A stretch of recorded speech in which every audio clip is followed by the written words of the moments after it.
سيدتي، إذا كنت مغلوبة على شؤون البيت والمطبخ والأسرة فعليك بالدعاء الذي علمه النبي صلى الله عليه وسلم لابنته فاطمة الزهراء.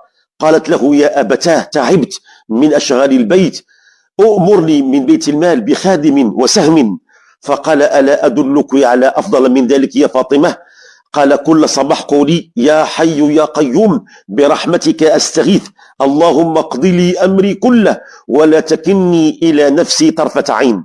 يا حي يا قيوم معناها اسم الله الأعظم، برحمتك أستغيث، أستغيث برحمتك الواسعة، استغاثة. اقضي لي أمري كله، كل شؤونك الصحية والعاطفية مع الأولاد، مع العمل، مع الرزق، ولا تكلني إلى نفسي طرفة عين، ربك لن يتخلى عنك ولو مقدار رمشة عين.